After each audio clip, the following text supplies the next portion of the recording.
Share market की कमाई पर कैसे लगता है टैक्स? एक गलती और आपका मुनाफा चला जाएगा टैक्स में। शेयर बाजार में आजकल बहुत सारे लोग पैसे लगाने लगे हैं। तेजी से भागते शेयर बाजार में लोग पैसे लगाकर मुनाफा तो कमा रहे हैं, लेकिन कम ही लोगों को पता है कि इससे हुई कमाई पर कितना टैक्स लगता है। आइए जानते हैं कि शेयर बाजार से हुई कमाई पर आपको कितना टैक्स चुकाना होता है। नमस्कार, आप देख रहे हैं न्यूज कॉल 24। देश दुनिया की हर छोटी बड़ी खबर सीधे आपके स्क्रीन पर। न्यूज कॉल 24 के खास प्रोग्राम बाजार बुलेटिन में आपका स्वागत है। बात समझनी है तो पूरी सुननी होगी। नई सोच और नए नजरिए को लेकर मैं हूं आपके साथ सुशील गिरीश। वीडियो में आखिरी तक बने रहिए। सबसे पहले समझिए इनकम टैक्स के नियम क्या हैं। अगर इनकम टैक्स के संदर्भ में देखा जाए तो किसी भी शख्स की कमाई को 5 कैटेगरी में बांटा जाता है। पहला, सैलरी से इनकम।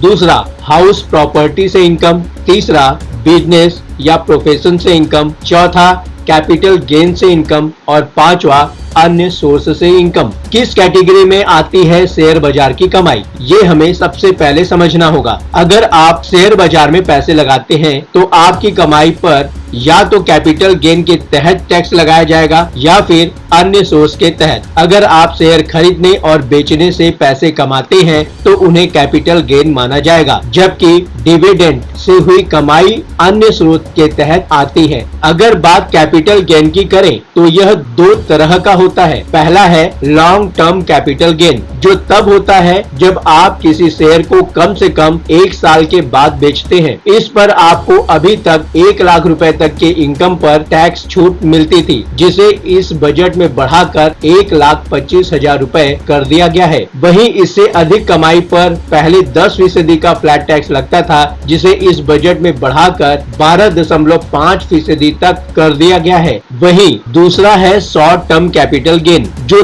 तब होता है जब आप किसी शेयर को 1 साल से पहले बेचते हैं। इस पर आपको 15% का फ्लैट टैक्स चुकाना होता था, लेकिन अब उसे बढ़ाकर 20% कर दिया गया है। बता दें कि बजट में कैपिटल गेन्स टैक्स में बदलाव कुछ ही फाइनेंशियल एसेट के लिए किए गए हैं, जिनकी डिटेल जानकारी अभी सार्वजनिक नहीं हुई है। माना जा रहा है कि शेयर बाजार से हुई कमाई को भी उसमें शामिल किया जाएगा। अगर आपको इंट्राडे से कमाई होती है या फिर डिविडेंड से पैसे आते हैं तो आपकी कमाई को अन्य स्रोत से हुई कमाई में गिना जाएगा। इस कमाई पर आप पर लगने वाले टैक्स स्लैब के हिसाब से आपको टैक्स चुकाना होगा। हालांकि अगर आपका डिविडेंड 5,000 रुपए से अधिक होता है तो उस पर ब्रोकर या म्यूचुअल फंड कंपनी की तरफ से 10% TDS काट लिया जाएगा। अगर आप एक नौकरी पेशा हैं जो शेयर बाजार में भी पैसा लगाता है तो आपको ITR भरते वक्त 5 तरह के दस्तावेजों की जरूरत पड़ेगी। पहला, फॉर्म 16।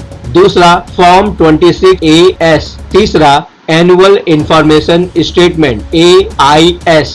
चौथा, कैपिटल गेन्स स्टेटमेंट। और पांचवा, tax profit and loss statement. तो हमने आपको इस वीडियो में बताया कि शेयर मार्केट की कमाई पर कैसे लगता है टैक्स। आपको सारी बातों को समझकर अपना ITR भरना चाहिए। ये प्लेटफॉर्म है जनता का, आपका, आपकी आवाज उठाने का। अब आपकी बात नहीं रहेगी अनसुनी। आपकी सलाह, आपकी राय हमारे लिए मायने रखती है। खुलकर अपनी बात रखें, कमेंट करें और अपनी प्रतिक्रिया अवश्य दें। अभी तक आपने चैनल को सब्सक्राइब नहीं किया है तो देर किस बात की, चैनल को अभी सब्सक्राइब करें। नोटिफिकेशन में जाकर बेल का आइकन प्रेस करना ना भूलें। आज के लिए बस इतना ही। लगातार खबरों के लिए बने रहिए न्यूज कॉल 24 के साथ।